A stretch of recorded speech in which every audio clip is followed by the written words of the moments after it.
Hello students. तो चलिए coordination compound में नेक्स्ट वीडियो लेक्चर हम लेकर आ गए हैं, जिसमें आज हम डिस्कस करने वाले हैं आइसोमेरिज्म के बारे में।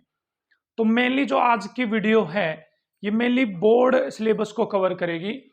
यदि आप जेई एस्पिरेंट हैं या जेई की तैयारी कर रहे हैं तो आप ये वीडियो देख भी सकते हैं और नहीं भी, बट नीट के लेवल का तो यहाँ से हो जाएगा आज के वीडियो लेक्चर में। बट जो स्पेशली फोकस रहने वाला है वो बोर्ड पे रहने वाला है। भाई जेई के लिए हम आइसोमेरिज्म ऑफ कोऑर्डिनेशन कंपाउंड के लिए सेपरेट वीडियो लेक्चर हम बनाने वाले हैं, क्योंकि आज के वीडियो लेक्चर में हम कंप्लीट करेंगे आइसोमेरिज्म को, बोर्ड लेवल तक के आइसोमेरिज्म को। तो यू नो वेरी वेल क्या होता है आइसोमेरिज्म।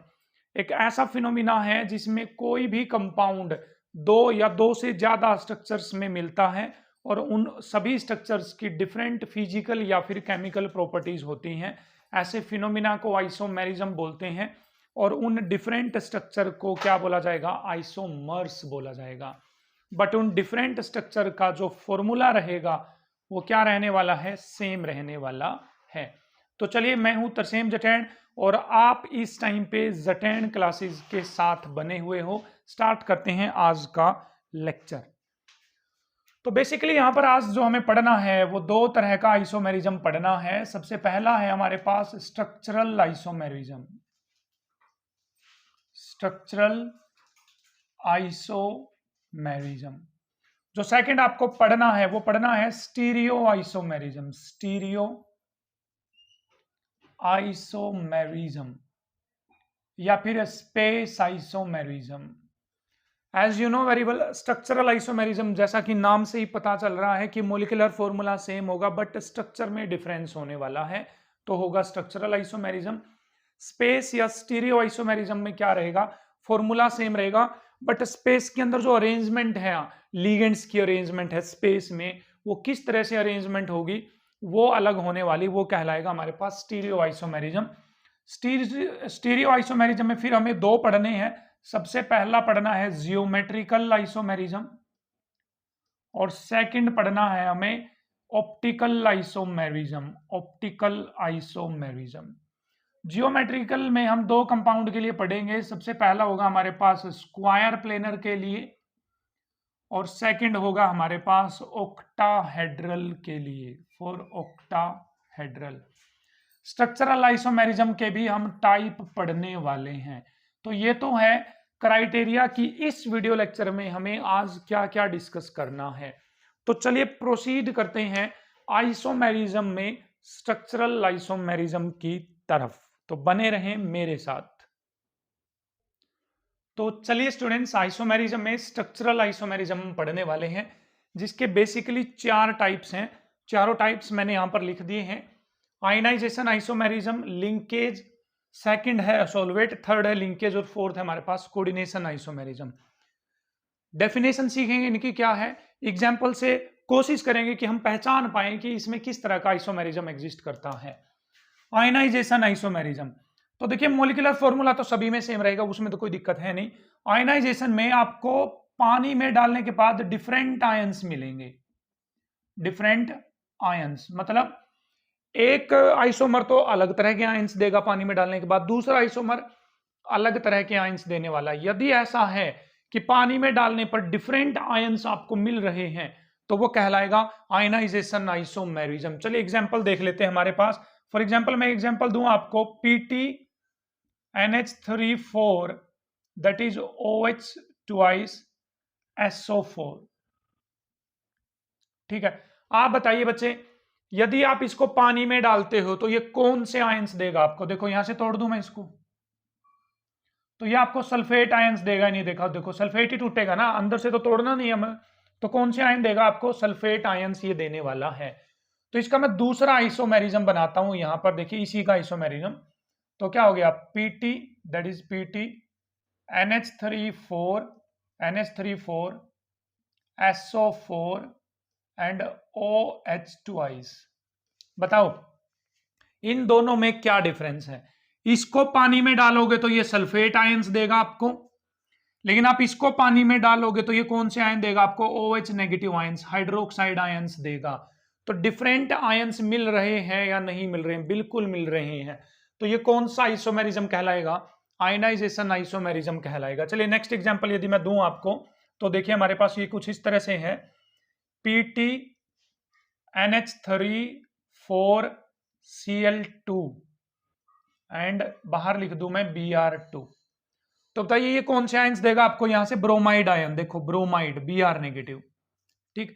इसका दूसरा आइसोमेरिज्म यदि मैं बनाऊं तो वो होगा हमारे पास PTNH3 4, इस ब्रोमाइड को लिख दो अंदर और क्लोराइड को लिख दो बच्चे बाहर। तो ये कौन से आयन देगा आपको? क्लोराइड आयंस देने वाला है। तो इन दोनों, इसमें और इसमें देखो फॉर्मूला सेम मिलेगा आपको, जितने प्लेटिनम इधर है जितनी अमोनिया इधर उतनी उधर मिलेगी, ऐसा यहां पर भी। बट जो बाहर है, जो काउंटर आयन है, आपको काउंटर आयन उनमें फर्क दिखेगा, क्योंकि काउंटर आयन ही क्या बनाता है? जाकर आयंस बनाता है। तो पहले वाला आइसोमेरिज्म आपको बिल्कुल क्लियर होना चाहिए, what do we mean by ionization isomerism. Second पे बढ़ते हैं, सोलवेट या हाइड्रेट आइसोमेरिज्म। आप इसको समझने की कोशिश करो। जनरली सोलवेट किसके लिए वर्ड यूज होता है? सोलवेंट के लिए। और हाइड्रेट किसके लिए वर्ड यूज होता है? जनरली वाटर के लिए। और जनरली सोलवेंट भी ज्यादातर कौन यूज किया जाता है बच्चे? वाटर ही यूज किया जाता है। तो ऐसे आइसोमर्स जिसमें आपको नंबर ऑफ वाटर मॉलिक्यूल्स का फर्क दिखेगा, जैसे एग्जांपल से आप क्लियर कर जाएंगे आपको कि number of water molecule as a ligand कितने प्रेजेंट है और काउंटर आयन में कितने प्रेजेंट है। यदि आपको वाटर के नंबर में फर्क लग रहा है तो कौन सा आइसोमेरिज्म कहलाएगा आपके पास? सोलवेट या हाइड्रेट आइसोमेरिज्म कहलाएगा। एग्जांपल देता हूं मैं आपको, CrH2O6 और आपके पास है Cl3, ये है। इसका आइसोमेरिज्म बनाते हैं, दूसरा आइसोमर बनाते हैं। इसका मैं लिख दूं CrH2O5Cl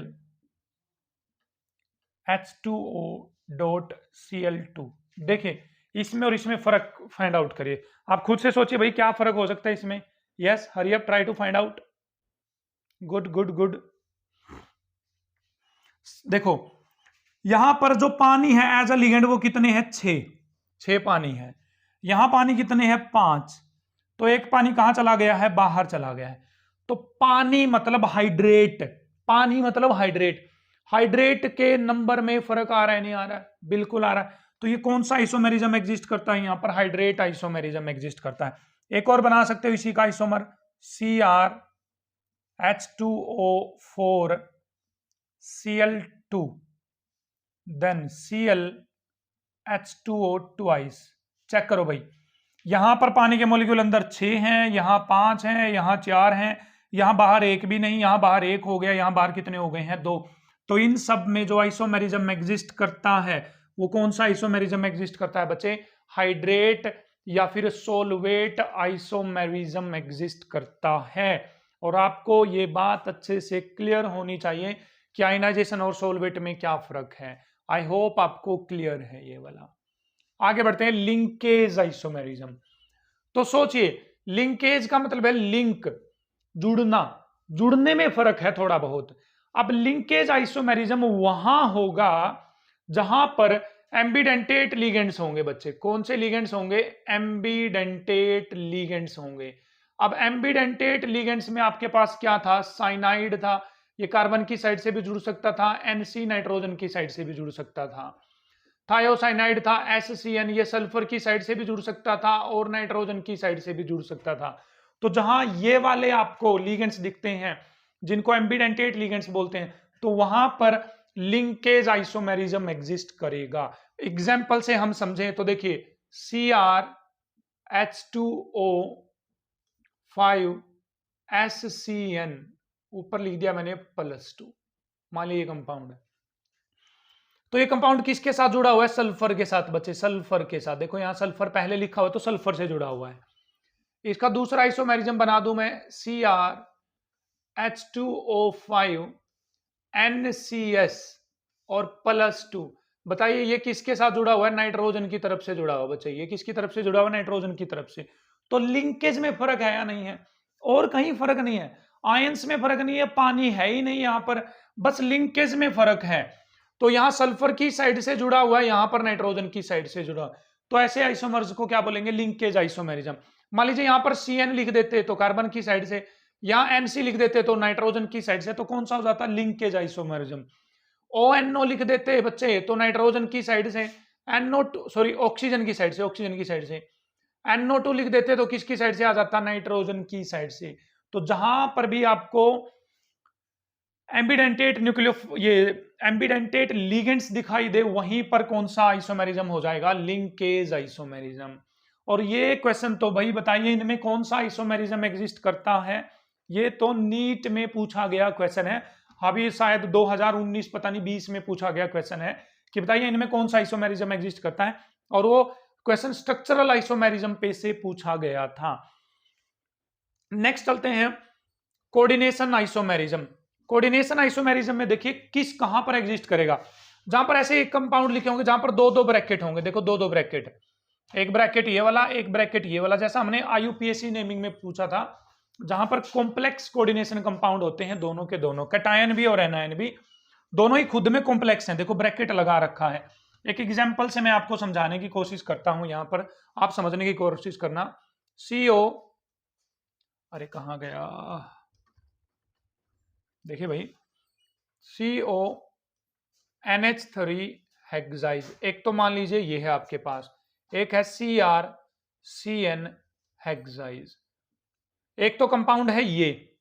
अब इसका आइसोमेरिज्म बनाते हैं, तो देखो CO के साथ कौन जुड़ा हुआ है? अमोनिया। अब की बार CN जोड़ दो इसके साथ, CN6, समझ गए?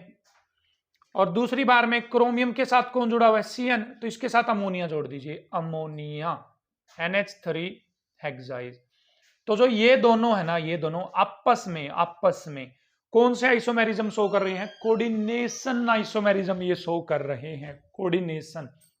देखो दो दो ब्रैकेट हैं, पहचान लेंगे आप, जहां पर दोनों ही कैटायन और एनायन कॉम्प्लेक्स कोऑर्डिनेट हो या कॉम्प्लेक्स कंपाउंड हो, उन्हीं को क्या बोलेंगे? Coordination isomerism. या जो मेटल है उनके जो लिगेंड्स हैं वो आपस में इंटरचेंज हो जाएं, देखो इसके लिगेंड इसके पास आ जाएं, इसके लिगेंड इसके पास आ जाएं, तो जो नया आइसोमर बनेगा वो क्या कहलाएगा? कोऑर्डिनेशन आइसोमर कहलाएगा। तो इस तरह से स्ट्रक्चरल आइसोमेरिज्म में हमने 4 तरह के आइसोमेरिज्म पढ़े हैं। सबसे पहला है आयनाइजेशन, आयंस में डिफरेंट यदि दिखे या डिफरेंस दिखे तो आयनाइजेशन आइसोमेरिज्म कहलाएगा। सोलवेट या हाइड्रेट आइसोमेरिज्म में क्या हो जाएगा? पानी के मॉलिक्यूल में आपको गड़बड़ी दिख रही है अंदर बाहर, तो सोलवेट आइसोमेरिज्म कहलाएगा। लिंकेज आइसोमेरिज्म के लिए एम्बिडेंटेट लिगेंड होना जरूरी है, लिंकेज में फर्क होता है, तो ये एम्बिडेंटेट न्यूक्लियो ये लिगेंड्स के मैंने एग्जांपल दे रखे, तो यदि ये आते हैं तो लिंकेज। और जहां पर दो दो ब्रैकेट दिखे आपको, बड़े बड़े ब्रैकेट दिखे और दोनों के लिगेंड्स आपस में इंटरचेंज हो रहे हैं मेटल्स के, तो वो क्या कहलाएगा हमारे पास? Coordination isomerism. आई होप आपको कोऑर्डिनेशन आइसोमेरिज्म अच्छे से क्लियर हुआ है।